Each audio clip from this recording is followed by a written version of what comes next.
Hi friends, welcome to IV creations. నేను మీ వెంకట శివ. నేనైతే ఒక టీజర్ చూశాను. ఆ టీజర్ చూస్తుంటే మాత్రం ఇంత దారుణంగా మన టాలీవుడ్ లో ఇంత బ్రూటల్ గా ఒక క్రైమ్ అండ్ థ్రిల్లర్ స్టోరీస్ ని ఇలా కూడా చూపించొచ్చా అనిపించింది నాకైతే. వంశీకృష్ణ మళ్ళా డైరెక్ట్ చేశాడు ఈ మూవీని. ఈ డైరెక్టర్ ఏంట్రా బాబు ఇంత దారుణంగా ఉన్నాడు, ఇంత వైల్డ్ గా ఉన్నాడు ఏంట్రా బాబు అనిపించింది. ఈ డైరెక్టర్ ఇంత వైల్డ్ గా తీయడం మాత్రం అసలు వేరే లెవెల్. టీజర్ రిలీజ్ అయింది ఇది. ఇంకా ట్రైలర్ మూవీ ఎంత వేరే లెవెల్లో ఎంత లెవెల్లో ఉంటుంది అనేది ఊహించుకోవటమే. టీజర్ చూస్తే మాత్రం మామూలుగా లేదు. టైటిల్ వచ్చేసి మదం మూవీ టీజర్ అయితే రిలీజ్ అయింది. ఇందులో Harsha Gangavarapu, Latha Vishwanath Reddy, Inaya Sultana main lead characters లో యాక్ట్ చేస్తున్నారు.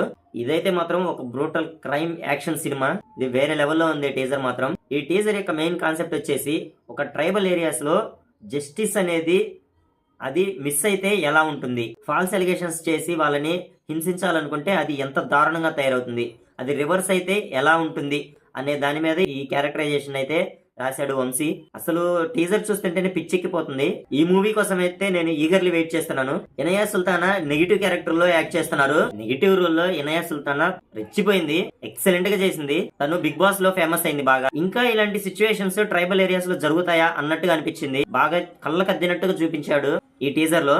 బ్యాక్గ్రౌండ్ స్కోర్ మ్యూజిక్ అయితే వేరే లెవెల్లో ఉంది. చాలా బాగుంది ఈ టీజర్ అయితే మాత్రం. ఈ టీజర్ ని ఎడిట్ చేసింది ఎవర్రా బాబు అన్నట్టుగా అనిపించింది నాకైతే మాత్రం. అబ్బో, ఈ టీజర్ చూస్తున్నంత వరకు అరాచకం అన్నట్టుంది. ఈ మూవీని అందరూ చూడాల్సిన మూవీ ఇది. ఈ మూవీ జనవరి 1న థియేటర్కల్ రిలీజ్ కానుంది వరల్డ్ వైడ్ గా. నా వీడియోస్ అయితే అందరూ చూస్తున్నారు కానీ సబ్స్క్రైబ్ అయితే చేసుకోవట్లేదు. మీరు చేసుకునే ఒక సబ్స్క్రైబ్ అనేది నాకు చాలా బూస్ట్ ఇస్తుంది. మంచి మంచి వీడియోస్, మంచి మంచి అప్డేట్స్ చేయాలని. అందరూ తప్పకుండా నా ఛానల్ అయితే సబ్స్క్రైబ్ చేసుకోండి, వైవి క్రియేషన్స్. ఈ వీడియో నచ్చినట్లయితే లైక్ చేసి షేర్ చేయండి. ఇలాంటి కొత్త కొత్త అప్డేట్స్ కోసం నా ఛానల్ అయితే ఖచ్చితంగా సబ్స్క్రైబ్ అయితే చేయండి. Thanks for